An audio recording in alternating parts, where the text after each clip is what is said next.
Super tax case वफाकी आईनी अदालत ने महफूज फैसला सुना दिया है। सुपर टैक्स को दुरुस्त करार दे दिया गया है। चीफ जस्टिस अमीनुद्दीन खान ने मुख्तसर फैसला सुनाया है। अदालत ने केस की काबिल समात होने पर एतराज़ात मुस्तरद कर दिए हैं।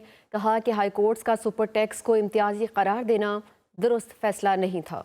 पार्लियामान इनकम टैक्स लगाने का इख्तियार रखती है। अदालती फैसले में कहा गया कि 2015 में शामिल की गई इनकम टैक्स ऑर्डिनेंस में सेक्शन 4B बरकरार है।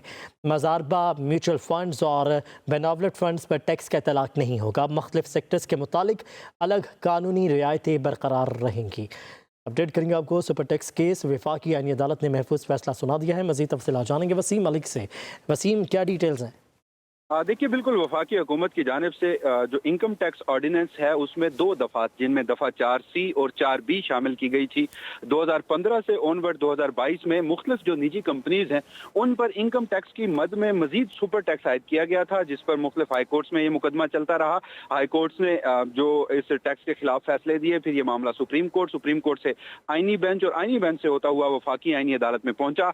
17 के करीब समातें हुई। चीफ जस्टिस अमीनुद्दीन खान की सरबराही में 3 रुकनी बेंच ने आज के रोज समाअत मुकम्मल होने पर फैसला महफूज किया था, जो कि बाद में सुनाया गया, जिसमें वफाकी आईनी अदालत ने करार दिया है कि पार्लियामान इनकम टैक्स पर सुपर टैक्स आयद करने का अख्तियार जो है वो रखती है। इस हवाले से हाई कोर्ट के जो फैसले थे जिसमें कहा गया था कि सुपर टैक्स जो है वो इम्तियाजी सलूक है, उसको कलअदम करार दिया गया है, और साथ ही जो FBR की अपीलें हैं वो मंजूर करते हुए सुपर टैक्स को जायज करार दिया है, और दोनों सेक्शन जो इनकम टैक्स के सेक्शन 4B और 4C है उसे भी बरकरार रखते हुए ये फैसला किया है कि जो अलग से रियायतें हैं मुख्तलिफ निजी कंपनीज को वो तो बरकरार रहेंगी, लेकिन जो इनकम टैक्स की मद में सुपर टैक्स आयद किया गया था वो इन मुख्तलिफ निजी कंपनीज को देना होगा।